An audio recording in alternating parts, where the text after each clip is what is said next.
Mura y el diputado Pablo Tonelli. Muy buenas tardes, Jerónimo.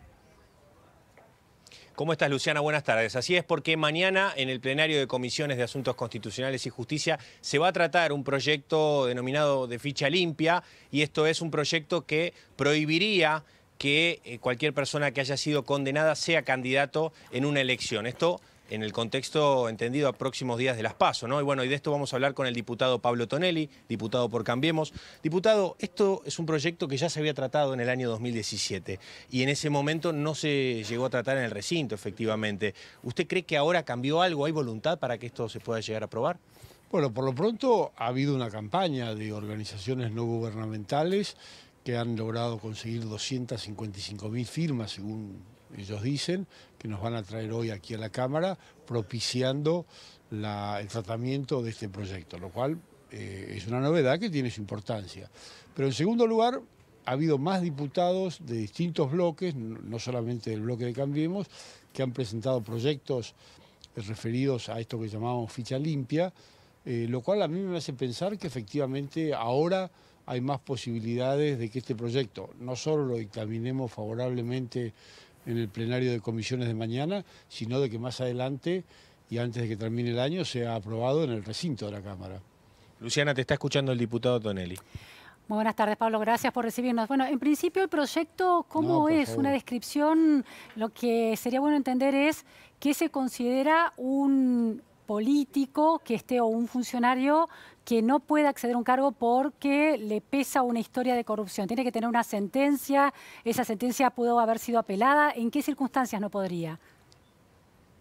Bueno, digamos, actualmente, de acuerdo con la legislación que rige hoy en día, cuando alguien es condenado y esa sentencia queda firme, esa condena queda firme, no puede ser candidato. La innovación que nosotros proponemos es que para cierto y determinado tipo de delitos, que son los delitos contra el Estado y los delitos de corrupción, a los que se refiere el artículo 36 de la Constitución Nacional, para ese tipo de delitos no sea necesario esperar a que la condena esté firme, es decir, a que haya intervenido la Corte Suprema, sino que o con una sentencia de primera instancia o con una de segunda, según los distintos proyectos que tenemos en tratamiento, ya se pueda inhabilitar a la persona condenada y no pueda ser candidato ni a diputado, ni a senador, ni a presidente, ni gobernador. ¿No viola la presunción de inocencia en la medida que todavía la condena no está firme? Nosotros entendemos que no. Hay que partir de la base de que la presunción de inocencia es eso, es una presunción que puede ser dejada sin efecto, puede ser desvirtuada por pruebas o por hechos que muestren lo contrario. Así como, por ejemplo, la prisión preventiva implica encarcelar a alguien que goza de la presunción de inocencia porque no ha sido condenado, bueno, también en ciertas y determinadas circunstancias puede haber elementos que lleven a pasar por encima, digamos, de la presunción de inocencia y inhabilitar a un candidato. En ese sentido, yo destaco, por ejemplo, que de acuerdo con la Ley de Empleo Público, hoy en día nadie puede ingresar a la Administración Pública Nacional si está procesado, ni siquiera condenado. Si está procesado, no puede ser designado empleado público. Entonces, me parece que es bastante contradictorio que alguien no pueda ser designado empleado público, aún en el cargo más bajo del escalafón de la administración pública, y sin embargo pueda ser diputado o pueda ser senador, que son cargos de enorme responsabilidad y de gran trascendencia, y que desde mi punto de vista requieren o deberían requerir condiciones éticas y morales muy por encima de lo normal o de lo común. Pablo, en un país que desconfía en buena parte de la maquinaria judicial y sospecha de un lado y del otro de la grieta, en distintos casos, tanto es así que de un lado de la grieta, desde el kirchnerismo, algunos de sus dirigentes hablan de presos políticos, en el caso de Debido. ¿Es posible que se establezca una ley más rigurosa, como la que usted está describiendo, y no sea interpretada como persecución ideológica, por ejemplo? Yo creo que sí. Fíjese, le voy a dar otro ejemplo que tiene mucho que ver con el kirchnerismo. La única excepción a esto que yo comenté antes del principio general de que alguien para ser excluido tiene que estar condenado con condena firme, la única excepción a eso es una ley de 2009 que fue promovida por la entonces presidenta Cristina Fernández de Kirchner y que es una ley que dispone que quien está procesado, ni siquiera condenado, procesado por delitos de lesa humanidad o aquellos delitos incluidos en el Estatuto de la Corte Penal Internacional de Roma, no puede ser candidato. Entonces, si en 2009 el kirchnerismo estuvo de acuerdo en que para cierto y determinado tipo de delitos el estar procesado inhabilita para ser candidato, no veo por qué ahora, para delitos igualmente graves, no va a estar de acuerdo en que no procesado, sino con condena, quede inhabilitado para ser candidato. Hay otra cuestión, Pablo, que es en la Argentina los juicios, y los juicios por corrupción especialmente, se demoran o han demorado en general, quizás ahora están adquiriendo mayor celeridad, muchos años. Entonces, ¿cuál es el sentido de una ley que va en realidad a caer sobre aquel individuo que quiera candidatearse muchos años después de cometido el delito? Bueno, en el medio se puede haber candidateado todas las veces posibles. No, bueno, lo que estamos buscando es precisamente adelantar el momento de la inhabilitación y no tener que esperar esos 15 o 20 o 25 años que demoran los juicios de corrupción.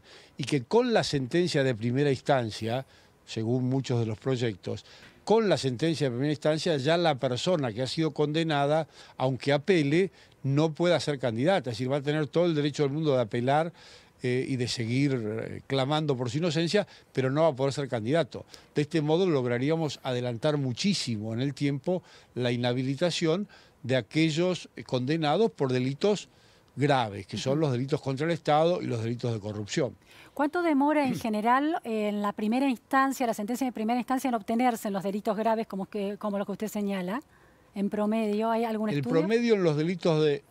Sí, el promedio hoy en día en los delitos de corrupción andan en el orden de los 14 años para la sentencia de primera instancia y de 25 para la última sentencia de la Corte Suprema. Pero por eso digo, en esos 14 años, ese político que, por ejemplo, es acusado de corrupción mientras es investigado, se puede haber presentado a la presidencia de la Nación en repetidas ocasiones. Es cierto, pero hoy en día, para inhabilitarlo, tenemos que esperar la sentencia de la Corte Suprema. Si la ley se aprueba, no sería necesario esperar la sentencia de la Corte Suprema y estaríamos adelantando un promedio de 10 años la inhabilitación, lo cual, desde mi punto de vista, aunque tal vez no sea lo ideal, lo mejor o lo perfecto, no deja de ser un avance respecto de la situación actual. Pablo, la última cuestión, la última pregunta.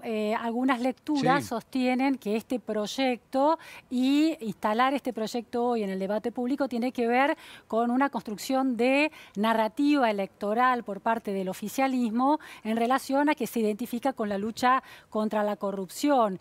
Y en ese sentido hay un dato. Bueno, por un lado que el promedio de las primeras de la sentencia de primera instancia, como usted señala, lleva 14 años, y por otro lado que no hay una gran cantidad de ciudadanos condenados por delitos de corrupción graves en la Argentina. ¿Hay cifras sobre esto? ¿Cuántos políticos, dirigentes han sido finalmente, una vez acusados, han sido condenados por estos delitos? Bueno, yo a eso diría dos o tres cosas. En primer lugar, esta es una ley que no va a ser aplicada en las próximas elecciones. Esto está clarísimo. Por eso, inclusive, para el tratamiento que va a tener mañana, esperamos a que venciera y cerrara el plazo de oficialización de candidaturas y de celebración de alianzas. Es decir, esta ley, en el caso de ser aprobada por el Congreso, recién se va a aplicar a las elecciones siguientes, a las posteriores y no a las actuales. Cifras exactas de cuántos condenados por corrupción hay, yo no tengo en este momento, pero son bastantes más de lo que la gente supone. Hay unos cuantos y bueno, me parece que sean los que sean, tener la posibilidad de excluir, sin esperar a la sentencia final, firme y definitiva, excluir a los corruptos, a quienes se han enriquecido ilegítimamente, a quienes han atentado con el Estado, excluirlos de la posibilidad de ser candidatos, me parece que es un paso adelante y que es un progreso. Muchísimas gracias, Pablo Tonelli, por recibirnos. Muchísimas gracias, Jerónimo Mura, desde allí. Gracias, buenas tardes. Que sigan muy bien, hasta pronto. Vamos ahora con la temperatura económica, con Luis Cortina, editor de Economía de La Nación. ¿Cómo estás, Luciana? Mirá, la verdad que la temperatura